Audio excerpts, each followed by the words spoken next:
Hey groupers, Pastor Marshall here. In case you couldn't tell who I was, I am delighted that you're ready for Bible study. We're continuing our study through Genesis, and we want to focus on the character of Rebekah. I started off this week by suggesting that Claudia and I, if we were telling the same event, we would tell a very different story. And I wonder if you are married, or if you ever were married, or if you could tell this perspective, if you've never been married, from a sibling. How would you tell a story, and how would it be different from if your spouse told a story, or if your sibling told the story? Maybe you would just take time as a small group to break the ice by sharing how you tell a story different about your wedding day than your spouse does. What details are omitted by you? What details are omitted by your spouse? And if you're talking about a sibling, then just talk about how would you describe your family? How would you describe your family versus how would your sibling describe your family? Well, hopefully that'll get your voice boxes warmed up and get you engaged and talking to one another and ready to dig into the story of Rebekah. What do you think, when you think about Rebekah, what do you think that it was like for Rebekah to leave for a foreign land to start a whole new life when she got married? Remember, she lived in the area of Nahor. She's going to move to the area of Canaan. She's going to meet Isaac, marry Isaac, whole new life. What do you think that was like for Rebekah? And then I wonder, is there anyone in the group that has had something happen to them like that you left your home and your life completely changed and you haven't ever been home again? I thought about my own story. I left for college when I was 18. I never lived in my house again.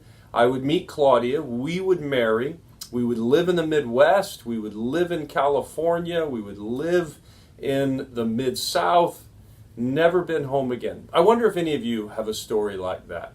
And then I want you to do something. I want you to make a list. What kind of changes came in Rebekah's life when she goes with Abraham's servant? Make a list of what you think were the changes.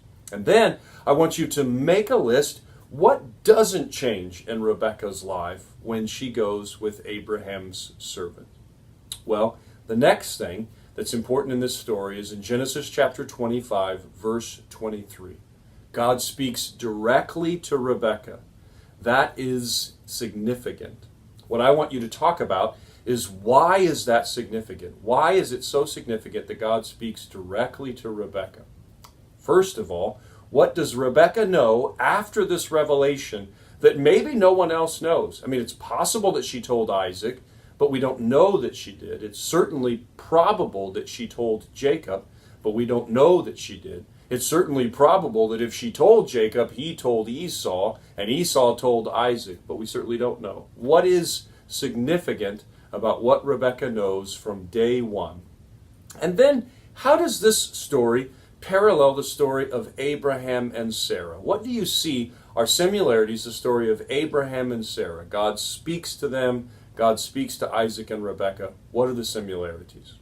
Well, next, Isaac and Rebekah's marriage is celebrated until they have children.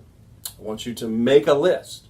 What challenges come into a marriage when children come into a marriage? Or, of course, even just a child, for those of you with only one kid. And then I want you to make a list. What changes that are good come into a marriage when children or a child comes into a marriage? And then another opportunity for transparency. Were any of you, or are any of you, in a marriage that was affected significantly in a negative way once a child or children came along? And would you share that with your group and what that was like? Certainly the example of Isaac and Rebekah. After Esau and Jacob came, their marriage changed in a negative way. Finally, after Rebekah's chicanery, she sends Jacob away to escape the wrath of his older brother Esau. Because Esau's anger doesn't subside before Rebekah passes away, she never is joined again with her favorite son. She has to live out her days being cared for by a son whom she had ostracized, by a husband whom she had ostracized. I wonder what you think that these last years of her life were like, under the care of Isaac and then under the care of Esau. What do you think that this was like for Rebekah? And have any of you ever been separated from a child in this kind of way, that you would never see them again? What is that like? This is, again, another opportunity for some very sensitive transparency.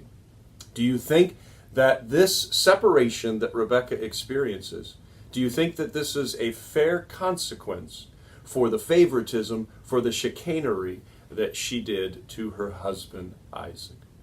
Well, every week I invite you to share with the group what your favorite thing was, what you liked the most. What I like the most in this story, I love the portrait of Rebekah.